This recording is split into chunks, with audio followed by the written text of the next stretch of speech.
Can people see my screen, or at least Yes. the slides? Well, we're seeing the presenter net. Yep. Now that's it. Okay, are y'all seeing just the slides or with the Yep. We're notes? seeing the audience view. Okay, perfect. So let me get started. I am presenting mentoring opportunities in computer architecture, analyzing the past to develop the future. This was the work done by the Computer Architecture Student Association, of which most of the authors are members with help from Joel. Thank you very much, Joel, and thank you for being here. So, academic mentoring program is a pretty common tool to help engage and maintain students in their respective fields. While it's a common and very easily understood concepts, academic scholars are still arguing over what mentoring actually is and what its precise definition is and what activities it actually entails. But just to make it simple, we can define mentorship as a person in a senior position taking on a supportive role of oversight and encouragement for a lesser experienced person. In recent years, mentorship programs have also become an important channel to encourage and retain diverse talent in the computer architecture community. Several workshops providing mentorship opportunities for groups in our community include women and marginalized groups, undergraduates, and junior graduate students that are now regularly organized. Now, the worldwide COVID-19 pandemic has increased the importance of these mentoring programs. Because in-person conferences have now become virtual, much like this, everyone's ability to meet and interact with the community has been severely impacted, especially for the newer, younger members of the community. They lack the pre-existing connections for their newfound research community and are severely lacking in making those important connections for their network. These new members would traditionally rely on in-person interactions during conferences, but we don't have that anymore. So within computer architecture, there are a handful of community-wide mentoring opportunities currently running. These are the ones that we know to be active. There have been other ones and one-time ones, but these are the ones that we know that have been active and have been running as of the past year. Note, however, that they tend to be short-term in design. They're co-located with a conference or they have a host conference. They're usually one or half-day workshops, and they last during that time or maybe the duration of a conference, like for the case of Meet a Senior Architect and Meet a Senior Student. Preliminary feedback from these two latter mentorship activities that we authors run thus far indicates that students seek longer engagements with their mentors, not just during the conference, but long after the conference and later. So you might think, that's okay. Students, especially graduate students, have their PhD advisors for long-term mentoring. That's not necessarily the case. According to mentoring research, mentors are those which are defined to offer their mentees at least the first two listed forms of support: instrumental and psychosocial support, and in the best scenarios, all three. If you want definitions for these, they're in the paper, but you can imagine instrumental support as being the support you get in learning about actual computer architecture knowledge, toolkits, for example, etc. Psychosocial support, however, is, like it sounds, emotional support, actual support of being able to be there for difficult times. And then networking support is when you share your academic network with the students and give them opportunities, for example, for internships, etc. So an advisor-advisee relationship usually requires the first type of support, instrumental. That's what a PhD truly is. Sharing, developing that instrumental knowledge. Mentoring literature, however, stresses the need for time in forming mentoring relationships, especially when they begin as solely an advising relationship. Only when a relationship transitions from that of an advisor-advisee to that of a mentor and mentee through the introduction of psychosocial support can a mentee receive the full multifaceted benefits of mentoring. In this work, we describe the current state of mentoring opportunities for students in computer architecture. In addition to summarizing the various mentoring programs, this work details the organization and feedback from two programs, MASA and MAS, that the authors currently run and organize. Based on the feedback from these short-term mentoring programs, along with relevant mentoring research literature, we identify opportunities for developing more productive, longer-term mentoring programming for the computer architecture community. Following mentoring literature, this work makes a strong case for offering both short-term and long-term mentoring programs in the future, In particular, mentoring literature shows the need for time in forming mentoring relationships for mentees to truly have an actual mentoring style relationship with their mentors. Thank you.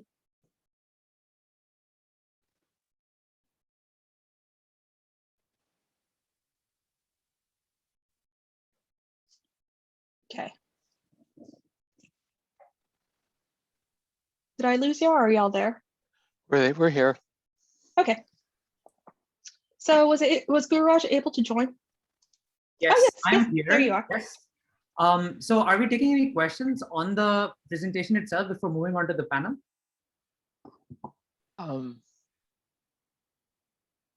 Alba? Ed, I think that's on you. I can take questions, Okay, but okay. I'd also Yeah. like to give time for the panel.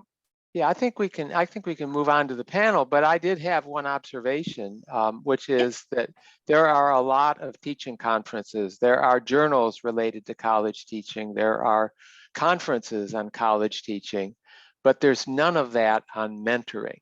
You know, I looked up, how to run a research lab. You know, you can find lots of books on how to be an effective teacher. When I looked, this is like 5 years ago, on how to run an effective research lab, I found one book, and it was geared to the biological sciences. So there really isn't any work on this, and there needs to be. And so that's why I, and actually the rest of the program committee, thought this was such a great paper. Thank you. Yes, we agree. Just looking into it also, we found a lot of information about mentoring, and I had never really thought about it as an active research area, but of course, I think that's just the ignorance of hard sciences, even calling it hard science. But we did find some resources about effective mentoring, of how to create that relationship, but of course, none of it is a given. A lot of it is just creating those connections, and sometimes it takes, sometimes it doesn't. Just like sometimes PhD advising works out and sometimes it doesn't.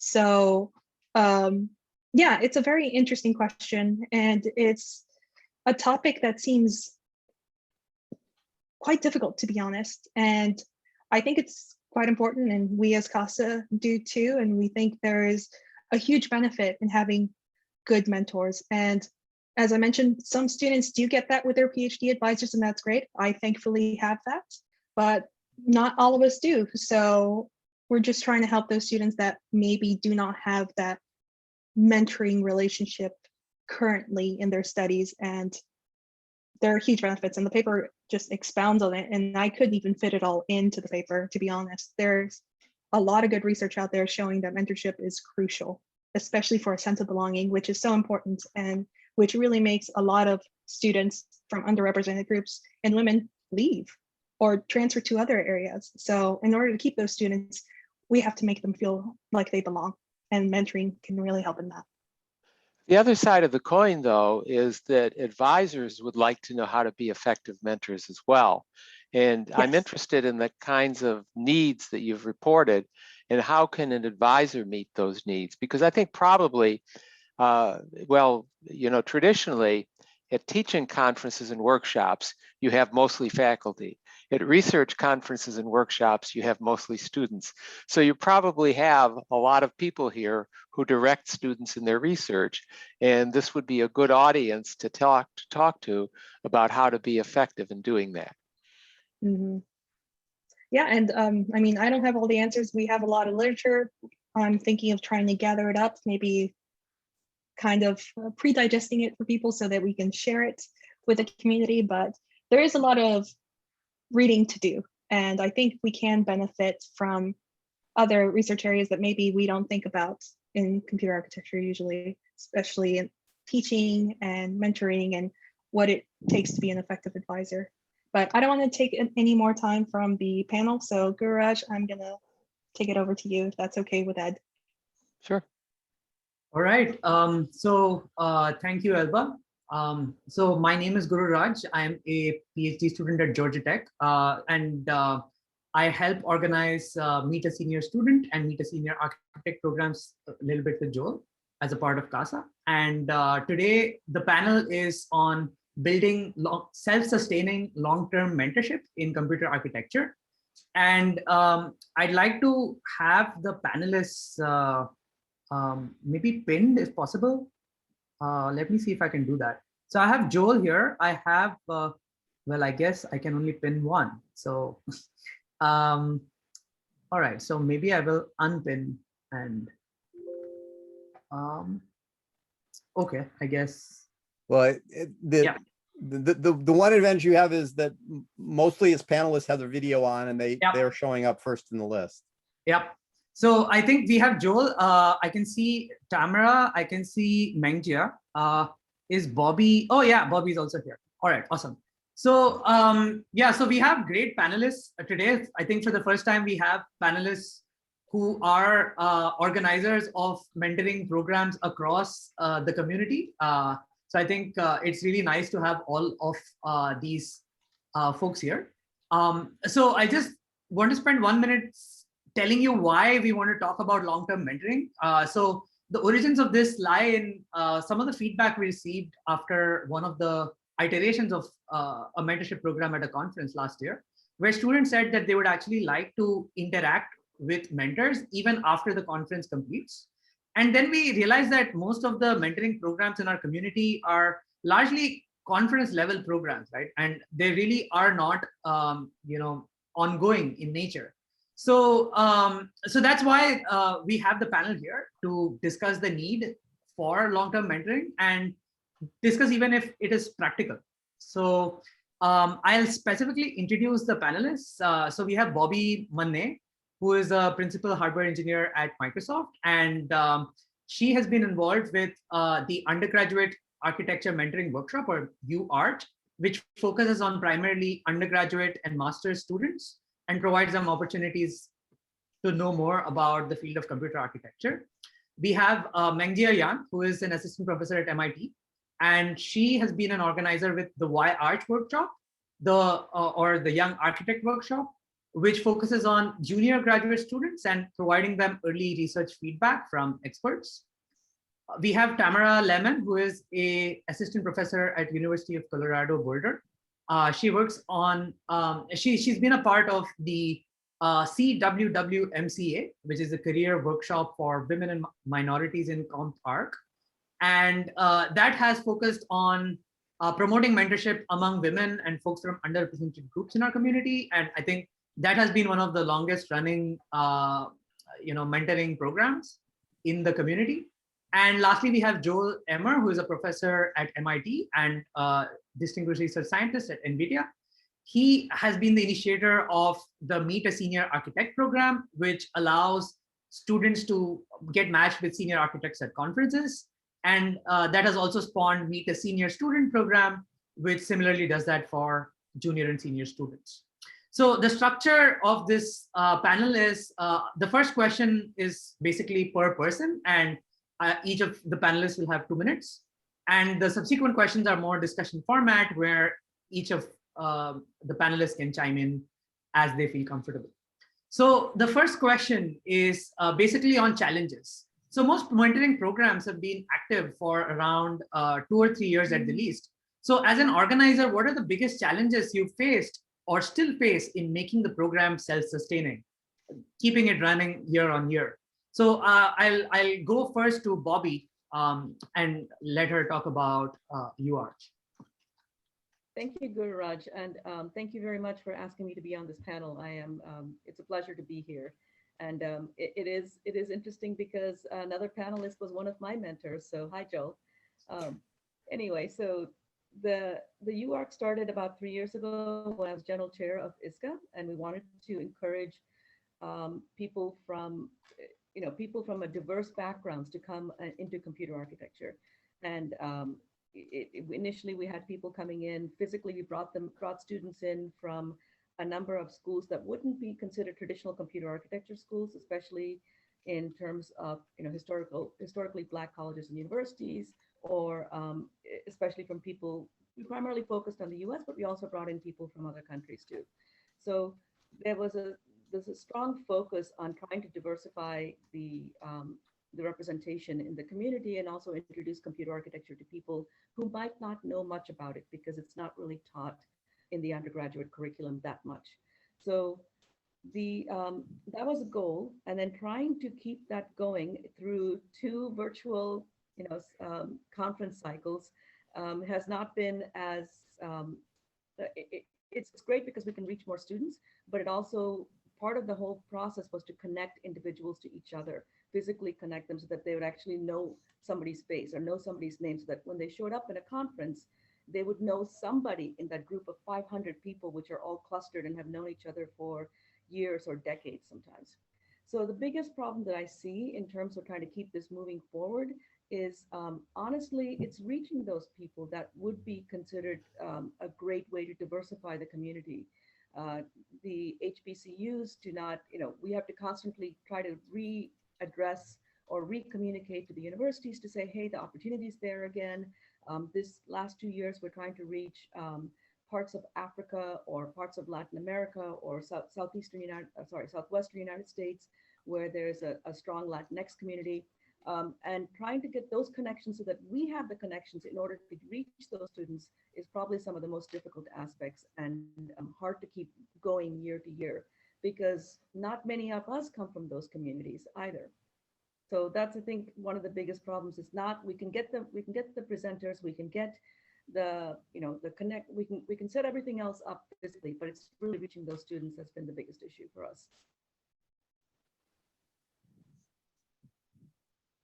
You're muted, Kiruraj? Okay. Yeah. So thanks, Bobby.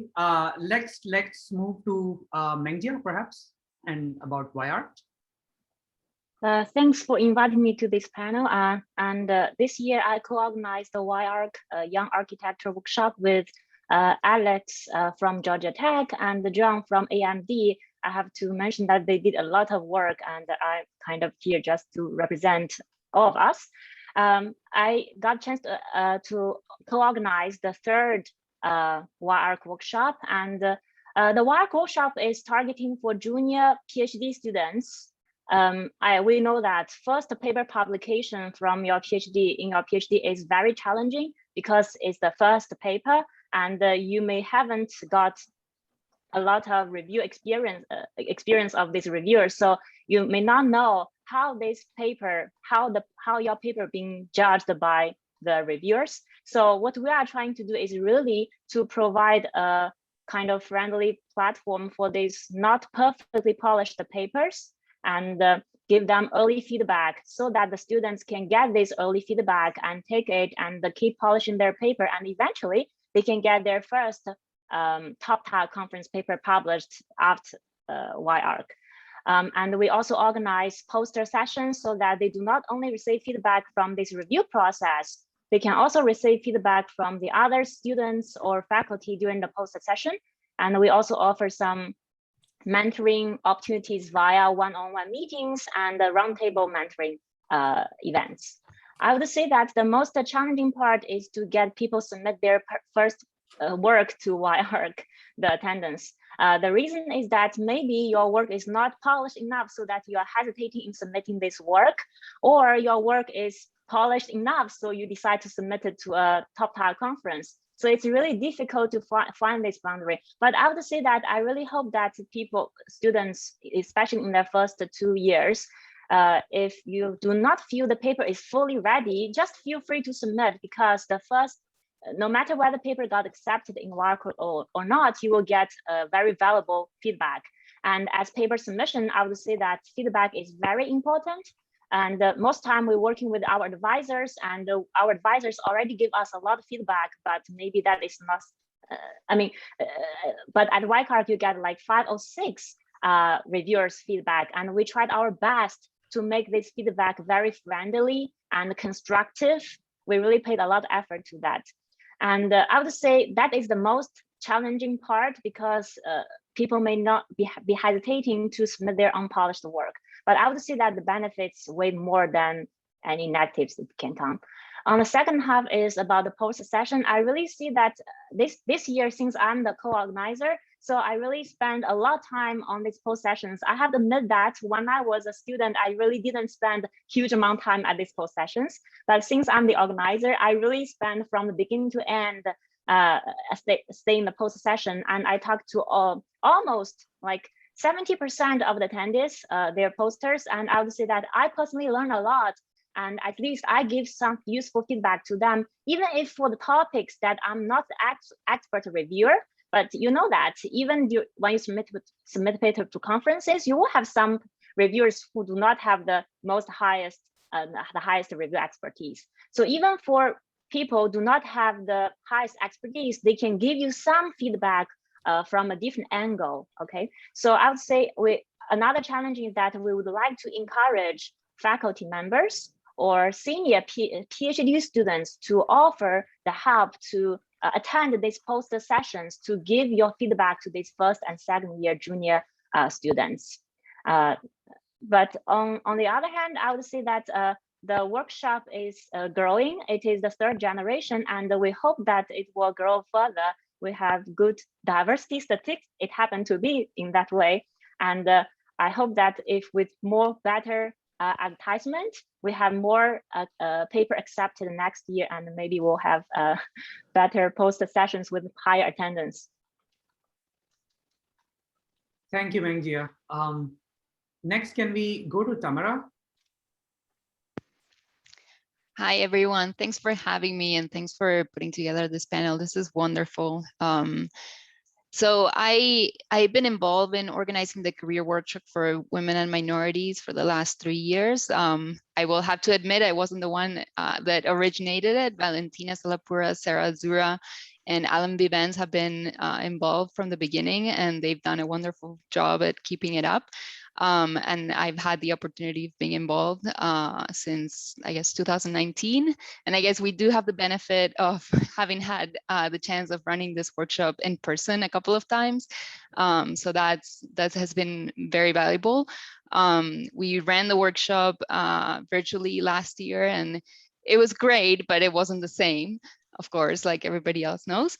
And the idea of this workshop is basically to provide a non-intimidating setting for students to present their work, to get feedback, and also to establish their network, and also to discuss maybe some topics that we don't normally discuss in our computer architecture community. And that way also continue growing this community and, you know, create new relationships outside of our expertise. And in terms of maintaining long-term mentorship programs, it is difficult because, you know, we all have our own things on a regular basis, and these workshops kind of force us to put our efforts into these workshops and these settings, and then, you know, we all go back to our daily lives, and we don't really make the time to continue these mentorship relationships. And so I find it difficult to force people to go there, and I don't really have a solution for it. But I think that, you know, creating all these different opportunities throughout the years and throughout the different conferences in our community will perhaps force us to come into these settings and focus on these efforts more often, and perhaps establish this long-term mentorship programs. I don't know. Thank you so much, Tamara. Next, can we have Joel? Okay, yeah, I'm Joel Emmer from MIT and NVIDIA, as Gururaj said. I was involved in creating the Meet a Senior Architect program back in 2016, which was something that was inspired by a mentoring program at my son's law school. And they had a program where you got to pick any professor in the program and have a meeting with them, maybe over a meal or you know, some actually reasonably long meeting. And he picked actually a well-known professor whose book he had read as a high school student. And so he just had this wonderful conversation with him about this book that the professor had written. And so I thought, you know, that could be a very good experience for students at conferences, and figure out some way to facilitate it. And so we piloted this at ISCA in 2016, and I think we had about 30 students involved in total. And now it's grown, and we often have nearly 200 students participating. And first few years it was only at ISCA. With the help of CASA, we've been able to extend it to other conferences. The feedback has been very positive. People, students say that this is one of their favorite parts of the conference. People have they have technical, but also career and other sort of these operational discussions that they appreciate getting other perspectives on. From the very beginning, people said, well, I would love to be able to keep on meeting with my advisor. The challenge, though, is getting both organizing and getting mentors. So on getting mentors, we've generally asked for mentor signups as part of registration. We typically get about half the number of mentors that we need. And so one of my jobs has been to personally solicit people. And so I've probably burned a lot of favors with other senior members of the community, asking them to participate. They generally come back and say they really enjoyed it, but I do have to make an effort to get people to participate. That is likely to be an even bigger problem with respect to a longer term relationship, where all I'm asking for is a couple of half hours at a conference. The other is just the mechanics, which has been collecting registration information and making matches. Earlier when we had more lead time, I actually gave the students an opportunity to pick who they would like to talk to, and I tried to do a matching algorithm. It was actually sort of a variant of the so-called stable marriage problem, in order to get people to match with who they wanted to talk to, which was important and still is important to a lot of people, that they get to talk to somebody who they want to. I have had a lot of help from CASA. Both Guru Raj and Alba and other people in CASA have picked up a lot of the mechanical work, but that's not sustainable. And so I actually see, the second big challenge, even in maintaining the program we have, of automating that process more. And we've talked about, setting up a website that would become a permanent repository of information and would be, a place that would facilitate all but the sort of exception cases on mentor matching. I will pass it back to you, Guru Raj. Thanks, Joel. I guess just summarizing everyone's viewpoints, two big things that seem to stand out to me are, one, people are always a challenge, getting the mentees, getting the mentors, and I guess the processes are also one of the common themes. Okay, so the next question is more of a discussion. We talked about the mechanics of the workshop, of all of these mentoring workshops, but I want to ask you all, how do you evaluate the output? How do you evaluate the success of mentoring? In your experience while conducting these workshops, have you had surveys? Have you had evaluations? How do you figure out what's missing and what's working and what's missing? Maybe I pick Joel because I know Joel has done a lot of feedback. Right. So I would run a survey of actually just the students, the mentees of the program. And the fact that the feedback was very positive, it was like in the 97%, very useful program, was very encouraging to continue it. They also wanted more. A supermajority wanted the program to be extended to multiple conferences, which was sort of beyond my capability without before I got help. And then the request to make it a permanent thing. I know that a permanent things are, can be very valuable. At MIT, they have an interesting advising system where every student actually has two advisors, a research advisor, which is the advisor that I think everybody would be familiar with, but they also have what's an academic advisor. And the academic advisor is responsible for some mechanical things with respect to seeing the student through, but also is a resource that student meets with regularly, at least twice a year, to provide guidance, academic guidance on the field, guidance on careers, choice between academia and industry. And so I have a little bit of long-term experience with that, where surprisingly I've gotten positive acknowledgments of how valuable it was to have an academic advisor and as a second basic, I would say, mentor as well. I've also, as Bobby alluded to, I've in some ways mentored all the panelists to some degree, some just long conversations at conferences, and it appears that it didn't do too much damage.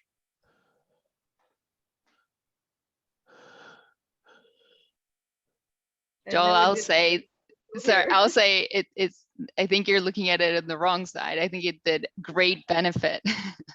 Thank you, Tamara. No, of course, thank you.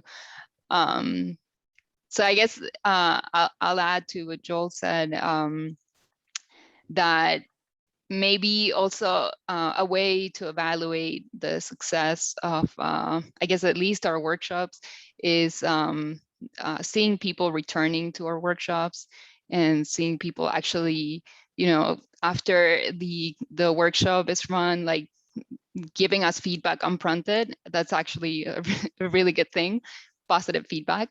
So I think all of those things, including the surveys, can add to the evaluation of our performance. And I guess also we should, I haven't done this, but we should also do some analysis and see how many people are staying in academia, or how many people are staying in computer architecture after being part of these workshops. That would be another way of evaluating how good these events are. Yeah, so for UARC, the people that originally organized this were also, just to give credit where credit absolutely due, is Lena Olson and Nisha Adlan. Also, we have additional people now, Tony, whose name I'm going to butcher, but from UCLA, and Divya Mahajan and Abdul Rahman from CASA just joined us also, along with Iris Bahar. So one of the things I do want to say is that we did give a survey the first time, the first UARC workshop, and we got very positive feedback from about 70 or 80% of the people that sent us results back, and they loved it. They wanted to continue it, but really the strong indication for UARC would be if some of these students would actually end up in graduate school in computer architecture, because we're trying to reach them at such an early stage in their academic career. In fact, we have one person now who's going to be on the panel tomorrow for the UARC workshop, who went through the workshop in 2019. So we have one data point, but it's really nice to see that we are kind of slowly getting those people into the community. And we'll know more in about probably another 3 or 4 years, because it takes a while for the pipeline to fill. Yeah, I think I would just echo what I have said before. At WARC this year, we didn't do a very serious survey, but we do see like a few returning attendees, because WARC is only for the first, second, or maybe maximally third year PhD students. So it's not like you can see returning attendees very often, because it's only for 3 years maximally. But we do still with this short tight timeline, we see a returning attendance. And I have attended the Women and Minority workshop for at least 3 or 4 times as student, and I also attended as a speaker once. So this pipeline thing is also also matters a lot. I think maybe for the future generation of YARC, we could also have this pipeline for people who have received useful feedback from YARC and successfully published their first paper in this top tier conference, and they could come back to share the experience about how they received the feedback and how they use the feedback to improve their paper. That could be good. I think maybe it will be a new module in our workshop. It's just some planning. But that definitely the pipelining and the retaining attendees is good statistics to indicate whether it has good outcome or not. And another thing is that also about the book. If you have a workshop run for a couple of years, you have the reputation built up. For example, after I attended my women and minority workshop for twice at least, then I started telling all the junior female students in my institute when I was a grad student, asked them to attend and apply, and it just happened in this way. I'm willing to advertise this just without being asked to, because I enjoy the workshop so much. Of course, the same thing happened for the Meet a Senior Architect. I've been a mentee for at least twice, and I got a lot of experience interacting with senior architect. Especially, I think my best experience is with Lisa Shi from Microsoft, and Lisa will give a keynote in the UARC workshop very soon, I guess. She's just so nice, and I feel very comfortable talk to her. I would say that this this chemistry between people also matters a lot for building long-term mentoring relationship. Yes. Go ahead, Joe. No, you said conversation. I think Mongjia just finished with a very important point, which is that I've also had a lot of mentees at Meet a Senior Architect. I guess those are the first ones. You know, if I have a conversation with somebody just at random, it's because it turns into a good conversation. Most of the mentees I've talked to have been very interesting conversations and valuable, but there have been a very small number of duds. And so I think that when you're trying to establish a long-term relationship, you better make sure that there's good chemistry between the two people, or it's definitely not going to work.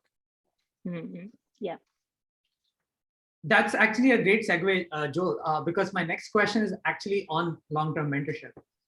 So based on the feedback that at least we've received at Meet a Senior Student, and also a little bit from Meet a Senior Architect, there's been students who always say that they want to, continue to meet with the mentors even after the conference is over, in some form or the other. So I wanted to ask you, all of you, what is your perspective? Do we actually even need a longer-term mentorship program separate from all of these existing programs, or do you think existing programs should be something that can evolve to incorporate this? What are your thoughts? Like, do we need anything like this to begin with? So one thing, Gururaj, I'll say, I've been in Joel's mentoring program for at least, I think, 2 or 3 years. So one of the things I say to people whenever one arm twisty. Did you? I can't remember that. The problem is that people don't even notice that there's notice that there's a checkbox, and I'm pretty sure you were one of them. Says, "So I didn't see that."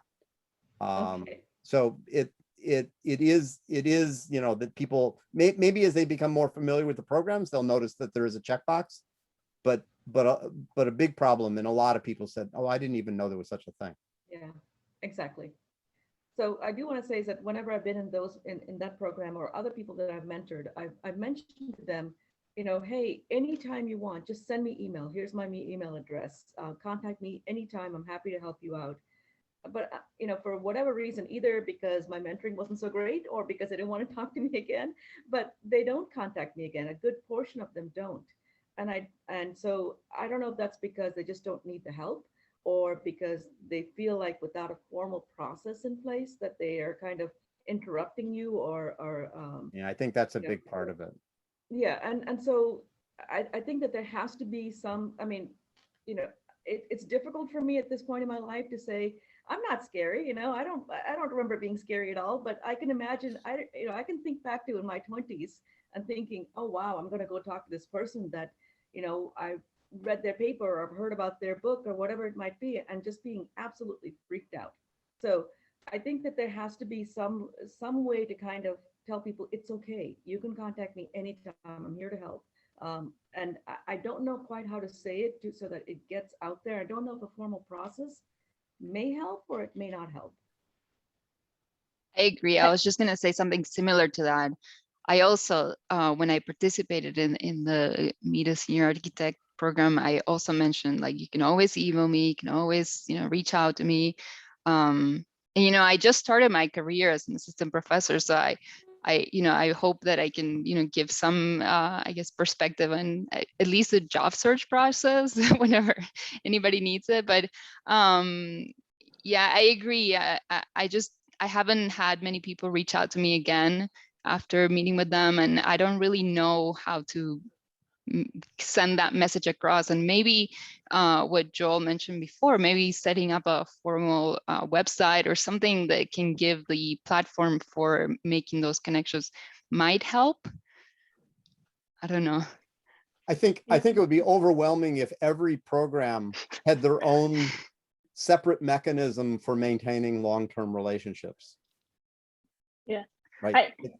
Because the leadership keeps on rolling over, it would Yeah. likely get Also, lost. the pool of mentors is limited, right? I mean, we're all just one people, right? One person. Everyone can't have their own mentorship programs, and then. No. I would share 2 points. Like, luckily, I have one student contact me once after the workshop. But I would say that most time when the student contact you, they have some good news to share. For example, I would be reluctant to contact some senior faculty when I have some negative things to share, or I have some problems to seek for help.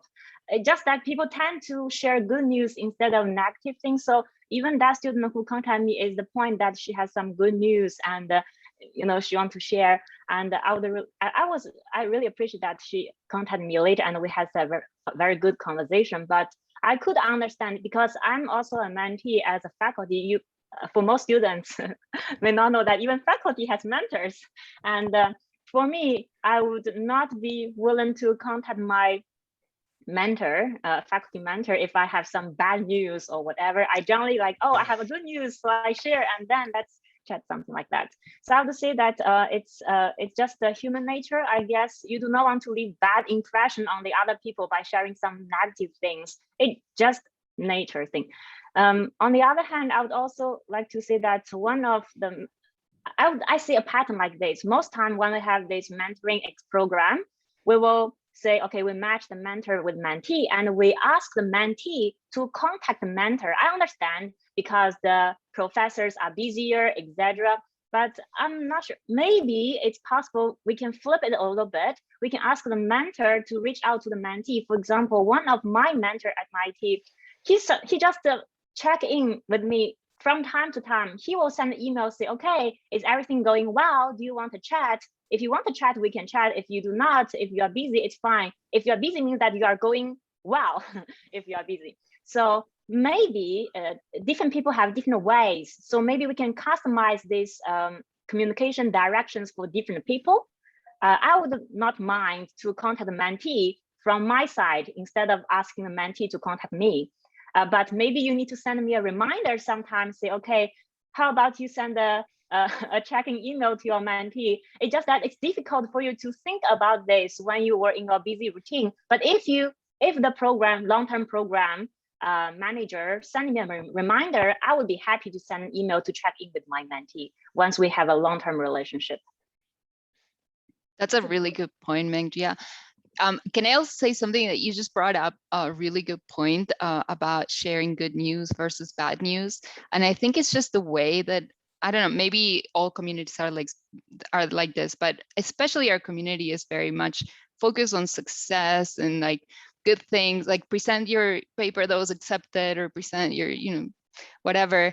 And I think that we should maybe reevaluate that concept and perhaps also present our failures. I know it's not a very popular thing to say, but we all fail at some point, and we all go through many rejections before a paper is accepted, or so how about we share those and make it more human and make it, we actually bring it out to the public that we're not all perfect. You only hear about our successes just because of the way that our community is, but that's not the only thing that happens to us. Yeah. And perhaps that will kind of reestablish what is acceptable to share with a mentee or with a mentor. Yeah, I always tell my mentee that I didn't publish a single paper in my first 3 years, and it's okay. And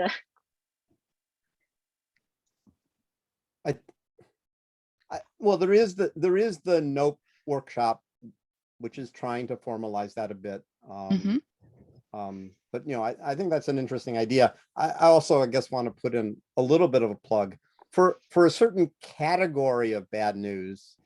CARES is there as a resource for people to go to have somebody to talk to about at least a certain class of bad news. Not rejected paper probably is not not necessary, but certainly it's not too bad. It's not bad enough. Not bad enough, right? But for issues of inclusion and diversity and harassment, CARES is people who are intended to be approachable and can be at minimum a sounding board for dealing with those things. So one of the things that I found, especially comparing like the in-person situations with mentoring and the online, is that I think there's something in human nature that when it's in person and you're physically there and you see people's body language and everything else, that there's a level of openness that is, that's expressed that will not be expressed in other scenarios. I remember an ISCA, I think it was 2018, and as soon as like one person knew me pretty well, and she pretty much walked me to a number of other people that she knew and introduced, and all of a sudden, there was a connection, and that as soon as they know, oh yeah, she knows such and such a person, and that person knows that person, it's all of a sudden that connection really helps people break down those barriers. So yes. It isn't just the one-to-one, it is also the one to, you need that networking point. Like there's a person who holds a leadership role with the students. And all of a sudden, if that person says it's okay, then the students feel a lot more comfortable reaching out to the more senior candidates. So I'm sorry to bring a note of limitation to this, but we are approaching the top of the hour. And we need a little bit of break till the next sections or sessions. So maybe we can take one more question and that's it. All right. So I'll just maybe conclude by asking this question. So I guess everyone seems to be on the same page that yes, a structured format of longer term engagement would be great. I guess the question I have for most of you faculty is, will faculty actually agree at scale to sign up as longer term mentors? Because one of the challenges is that faculty are busy people. So what are your thoughts on, just getting signups, and then any other challenges you might think are that might come up in a longer term mentorship program?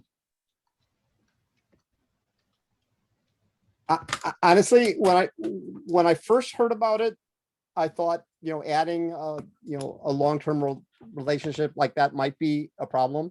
And for me, I need them to contact me. So what I said is customized for different people. Yeah, right. I know what my optimization is, but I also realized that, I'm already doing this twice a year for a half hour, 45 minutes with more than a dozen people. Just locally at MIT. Adding one more outside is actually not onerous, and the scheduling would be more flexible. So I would hope that people would be positive on that. I'm definitely willing to do that. I also want to have like long-term mentorship in the sense of that instead of meeting a student only once during the program, because next time you will be paired with a different mentee. Okay, I would be really happy to see how one mentee grow and thrive during his PhD program. I would be happy to have such a long-term mentor-mentee relationship. Of course, the number needs to be limited. You cannot have it for many mentees, but I would be happy to have like 1 or 2 stays long-term the relationship. So can I just say one thing in the whole mentor-mentee thing? I think when Joel said that he already mentors a number of people from MIT, I think that's terrific. What I would love to see is, not everybody can go to MIT. So I would love to see that cross-pollination so that, I think Joel's a terrific mentor. It'd be great if somebody outside of that circle can have access to somebody like that, because that can make the difference between their version of success or failure for so many people. So it would be great if we can do that so that the institution that you're at or the company that you're at doesn't dictate your potential for success in the future.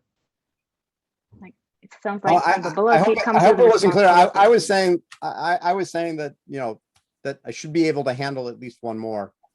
Oh, no, absolutely. And I think that's great. It'd be great if you can handle a dozen more, but Yeah. Okay, well, I think I'm going to have to call an end to it right there. And I do want to pause 5 minutes at least before we start the next session. For those of you who are here for the first time for this session, I'd mention that we have some really good sessions coming up in the afternoon. The next one is on tools, then what architecture to teach. And then we have an embedded session. And lastly, we have a vendor session with representatives from NVIDIA, TI, and a startup called Redwood EDA. So I hope that some of you will be able to join us this afternoon. We'll now take a 5-minute break and then come back for the tools session. Thank you, everybody. Thank you. See you. Thank you for having us. Bye. Bye. Thank you.